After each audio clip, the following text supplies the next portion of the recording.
Know yourself. Sounds deep, right? Like something you'd find tattooed on the forearm of a philosophy major who drinks black coffee at 2 a.m. and says things like, reality is a construct. But here's the problem. Everyone says you should understand yourself, but no one actually tells you how. It's like yelling, be confident at someone mid-panic attack. Helpful in theory, completely useless in practice. Trying to know yourself without context is like trying to solve a Rubik's Cube in the dark, underwater, while someone screams, just be yourself from the shore. And if you ask most people who are you, you'll either get a rehearsed job interview answer, like, well, I'm passionate about creativity and I'm a natural leader, or the psychological equivalent of a 404 error.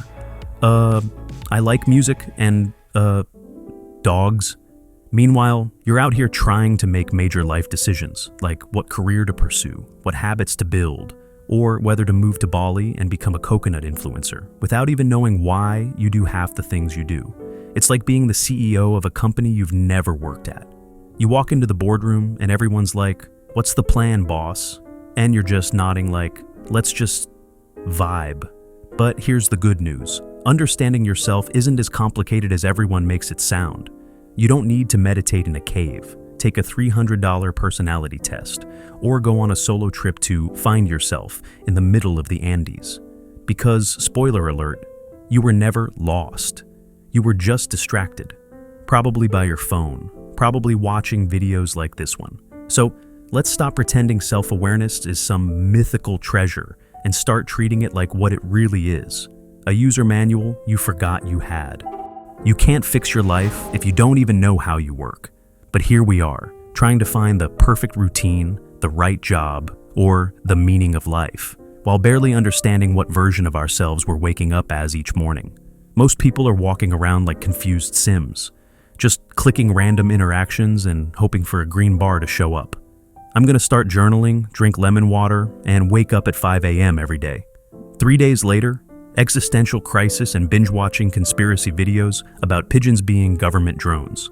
The problem is, we've been sold the idea that self-understanding is some luxury reserved for monks, philosophers, and people who own vision boards. Meanwhile, we're making big life decisions based on vibes and caffeine. We copy productivity hacks that worked for a millionaire with 4 assistants and a personal chef. We read books about how to be unstoppable while feeling deeply stoppable. We listen to influencers say, you just have to believe in yourself, while not even knowing which self we're supposed to believe in. It's chaos.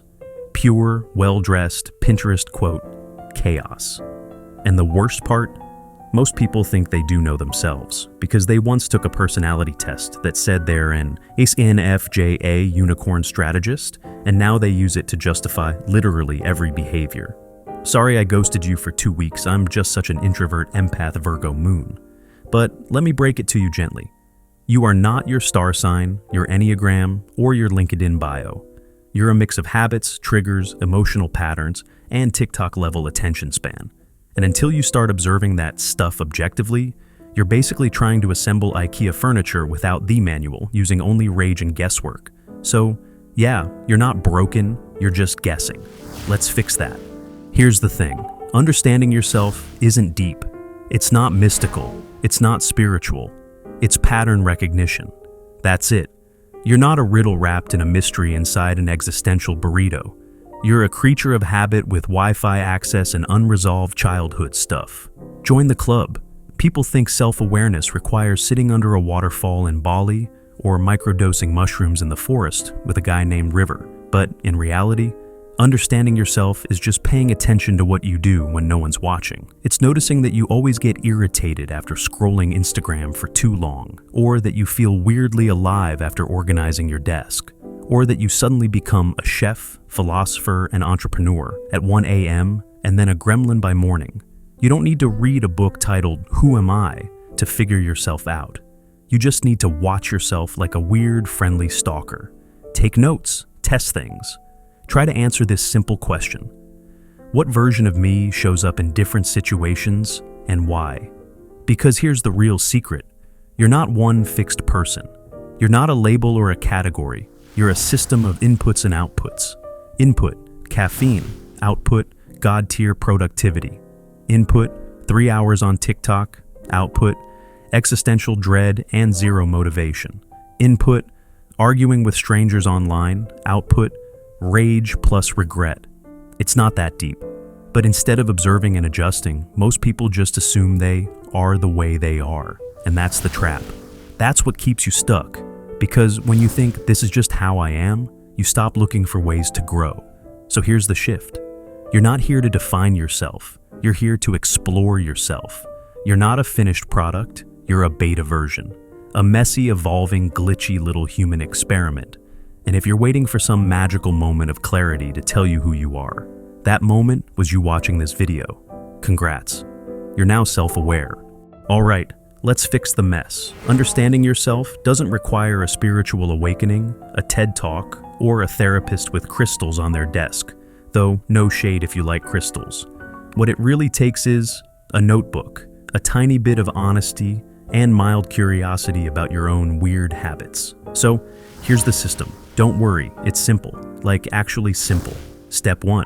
Track your inputs and outputs. Think of yourself as a machine. What you put in equals what comes out. Start noticing what happens when you scroll on your phone for an hour, go outside for 10 minutes, listen to music while working, talk to certain people, eat garbage versus real food. You're not just moody. You're reacting to stuff, constantly. Log it like a weird scientist studying a raccoon. You'll start to see patterns. And patterns equals power. Step 2. Audit your patterns without judging yourself like a toxic coach. This is the part where most people mess up. They discover that they sabotage everything after 9 p.m. and immediately go, "Ugh, I'm the worst. I'll never change. I'm doomed." Calm down, Shakespeare. You're not writing a tragedy. You're just noticing behavior. You don't have to fix everything instantly. Just start labeling it. Oh, this is my I don't feel like doing anything unless it's urgent mode. This is my avoid emotions with snacks and YouTube mode. The more you name the patterns, the less control they have over you. Step 3. Ask better questions. Instead of who am I, which, let's be honest, no one really knows, ask questions that actually help you function like a person. What gives me energy versus what drains me? What do I naturally avoid and why? What do I enjoy even when I suck at it? When do I feel most like me? These questions actually move you forward instead of sending you into a spiral where you end up watching a 2-hour video on birth charts and shadow work. Step 4. Use that info to make your life not suck. Here's where it all comes together. Once you notice what you need, what triggers you, and what makes you feel alive, you can actually design your life around it. You'll stop copying morning routines from people who drink kale. You'll stop setting goals based on other people's metrics. You'll actually build habits that work for you, not for some imaginary ideal version of yourself. You don't have to reinvent your personality. You just have to stop ignoring your own data. And once you start doing that, you'll realize you're not broken. You're just finally reading the user manual. So yeah, understanding yourself is actually simple. The hard part? Accepting that you're not some mysterious, misunderstood genius trapped in the wrong timeline. You're just a regular human who gets sad when they're tired and makes bad life choices when the snacks run out. Welcome to the club. We have hoodies and anxiety, but once you start paying attention to how you work, life gets easier. You stop blaming Mercury in retrograde for your meltdowns and start realizing maybe you just needed a nap. Because knowing yourself isn't about becoming perfect. It's about being honest enough to say, yeah, I self-sabotage sometimes, but now I know when and why, so I can actually do something about it. And here's the best part. Once you understand yourself, you're finally ready to figure out where the hell you're going. That's where purpose comes in. That's the next level. So, if you're tired of pretending to have it all figured out, and you're finally ready to stop vibing aimlessly through life, click on that video right there. Finding your life's purpose is actually simple. Or don't. Keep scrolling, but don't act surprised when you're still crying into your cereal next week.